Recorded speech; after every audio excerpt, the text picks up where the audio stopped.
Shalom, Selamat sore menjelang malam saudara-saudara. saudara-saudara yang terkasih di dalam Tuhan kita Yesus Kristus.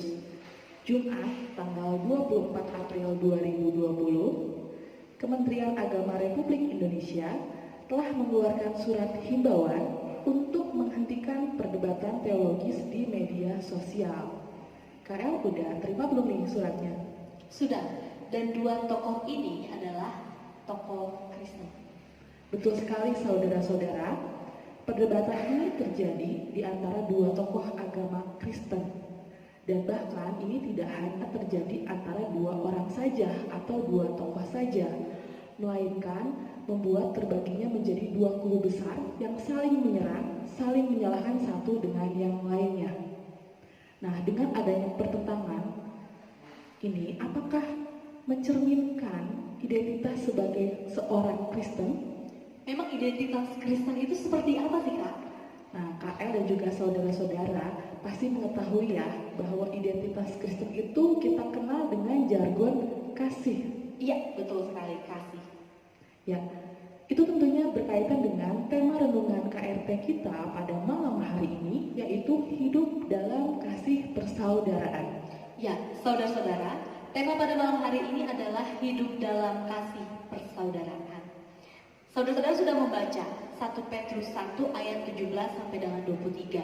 Surat ini ditulis oleh Petrus. Tujuan dari surat ini adalah penguatan dan juga penghiburan kepada jemaat Tuhan yang ada di sekitar Asia Kecil. Kenapa sih Petrus menguatkan dan juga menghibur melalui surat ini?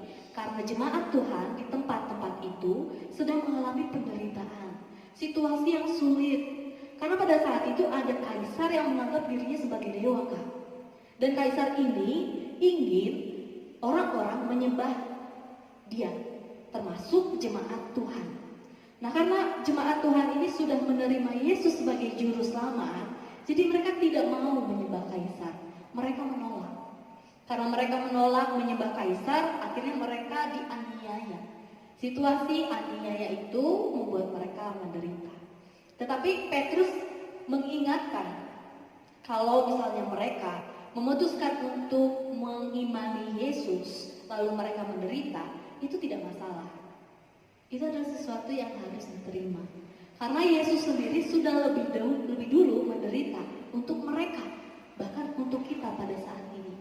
Jadi kalau misalnya penderitaan adalah konsekuensi dari kita mengimani Yesus, ya harus mereka dan kita hadapi bersama. Dan selain itu juga Petrus menasihati di dalam keadaan menderita, jemaat-jemaat Tuhan harus tetap menunjukkan kasihnya. Sekalipun menderita, sekalipun dianiaya, kasih itu harus tetap diwujudkan. Sekalipun itu kepada orang-orang yang menganiaya mereka. Nah, ini situasi pada saat itu sama dengan situasi kita pada saat ini ya. Meskipun memang beda penderitaannya kenapa, tetapi situasi pada saat ini juga membuat kita sulit, membuat kita susah, dan membuat beberapa orang menderita gitu ya. Ada dengan adanya pandemi COVID-19. Nah, menurut Kamirna, dalam kondisi yang serba susah, serba sulit gitu ya, karena pandemi COVID-19 ini, bagaimana sih cara kita tetap mewujudkan kasih? Ya, tentunya kita semua bisa merasakan ya banyak sekali dampak yang terjadi dengan adanya pandemi COVID-19 ini. Nah, adanya pandemi ini sudah cukup lama juga ya kayaknya ya. Tentunya bisa membuat energi kita itu menjadi sangat-sangat terbatas. Kenapa sih bisa terbatas? Yang pertama, kita juga setiap hari mendengar berita nih KL ya, banyak sekali korban yang berjatuhan setiap harinya. Ketika kita mendengar berita tersebut, pasti akan menimbulkan rasa takut. Selain rasa takut juga menimbulkan rasa khawatir. Lalu selain berita tentang meninggalnya orang yang semakin banyak, kita juga mengetahui bahwa adanya korban yang terus semakin berjatuhan, tentunya membuat kita khawatir. Nah, selain itu ada apa lagi nih kayak dampaknya?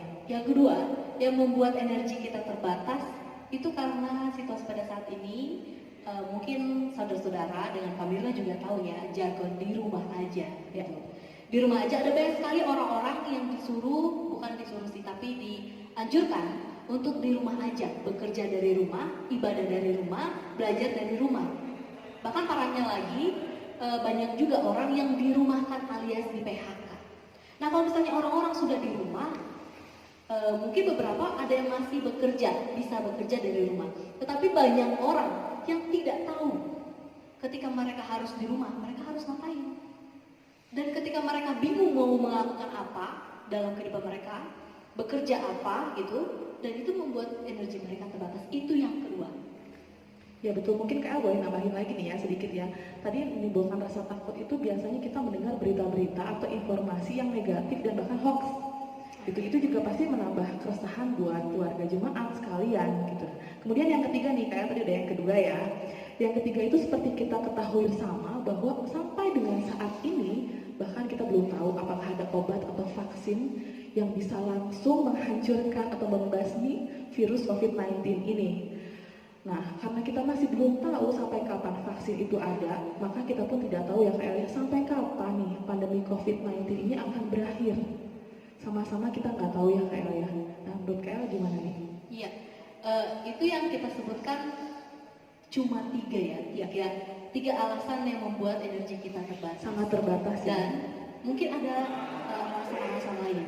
Tetapi pada saat ini, saudara-saudara, kita mau belajar bahwa ketika energi kita terbatas, jangan dihabiskan untuk saling menyalahkan, untuk mencari kambing hitam untuk disalahkan, tapi untuk bekerja sama dan mencari solusi bersama. Maka tema pada malam hari ini, hidup dalam kasih persaudaraan, itu harus betul-betul kita hidupi pada saat ini. Betul. Bagaimana caranya? Menyatakan ya Kak ya? Iya. Bagaimana caranya tadi udah disinggung sebetulnya sama Kak El ya. Yang pertama kita harus saling bekerja sama. Kerja sama itu kau bisa apa, aku bisa apa. Iya. Lalu bisa juga kita mewujudkan bukannya menciptakan perang atau kerusuhan. Kalau misalnya tadi kita bicara ke pertentangan yang pertama ya, terjadi antara 2 tokoh Kristen, itu bukan berarti kita harus saling menyerang atau mencari pihak kita merasa paling benar, pihak yang lain lebih salah. Itu makanya akan menyebabkan tidak terciptanya kasih atau perdamaian ya Kak ya. Iya. Selanjutnya, bukan untuk saling bersaing juga ya. Betul. Tapi saling membuat berdaya. Nah, ini maksudnya ya Kak Mirna ya. Saling membuat berdaya itu ketika kita lihat sekitar, misalnya ini kita gereja ya. Ketika ada gereja-gereja yang kurang berdaya untuk membuat ibadah Online, dari online gitu ya. Seharusnya gereja yang berdaya membantu membuat gereja yang tidak berdaya itu menjadi berdaya gitu. Memberikan ide atau itu dalam lingkup yang besar. Tapi ini bisa kita harus kita mulai dari lingkup yang terkecil di tengah keluarga. Jangan sampai antar suami, antar keluarga, antar orang tua dan juga anak itu malah saling menyalahkan, saling menyerang, saling bersaing. Tetapi harusnya bisa ngasih ide, saling memberi ide gitu. Dan juga di dalam persekutuan gereja gitu ya. Karena kondisi pada saat ini kita memang banyak terbatasnya.